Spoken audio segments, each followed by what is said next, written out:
Oui. L'enfant, donc vous nous dites, Madame Bertin, est sensible donc au son, à la musique, mais est-ce qu'il perçoit aussi les émotions de sa maman? Oh oui, il les perçoit très fortement. Les études montrent que le bébé réagit 4/10 de seconde après une forte émotion qui arrive à sa maman. Alors comment le bébé perçoit-il les émotions maternelles? Par les hormones et par empathie. Il y a une transmission directe d'émotion à émotion, comme nous pouvons en avoir entre adultes, et entre adultes qui s'aiment et qui sont très proches, mais aussi par les hormones. Quand nous avons une émotion forte, positive ou négative, notre organisme fabrique ce que l'on appelle les hormones de stress, s'il s'agit d'un stress, ou les hormones du bonheur, s'il s'agit d'une émotion agréable.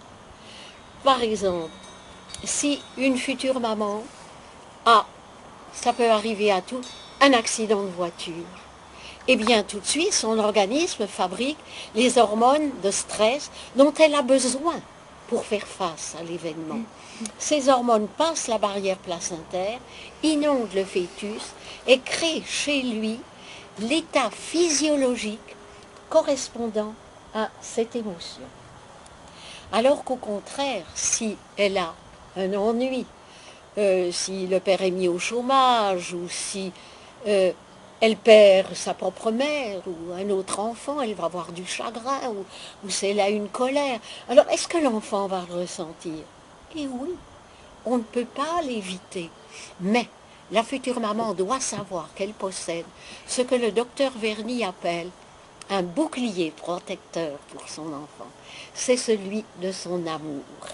Elle doit faire ce que Françoise Dolto recommande, c'est-à-dire parler à son bébé, lui dire, tu sais, ça ne te concerne pas, ça n'est pas à cause de toi, et puis cela va passer, un jour, tu verras, on sera heureux ensemble, et pour toi, la vie sera belle.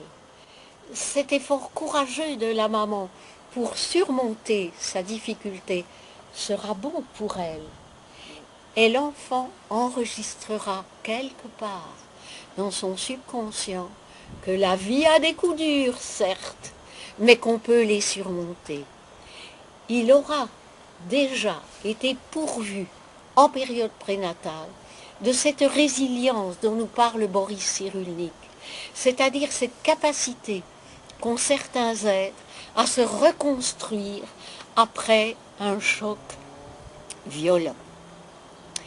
Eh bien, ces enfants-là, ces résilients, ce sont ceux qui ont pu se construire, dit-il, dans la petite enfance, dans une ambiance d'amour et de confiance et de sécurité. Eh bien, cela est encore plus vrai pendant la période prénatale, car tout ce que le bébé va engrammer va s'intégrer dans sa structure de base.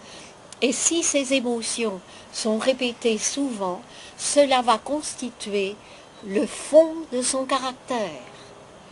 On sait bien qu'une mère anxieuse a un enfant anxieux. Au contraire, qu'une mère joyeuse et confiante va avoir un enfant qui sera lui aussi heureux et confiant.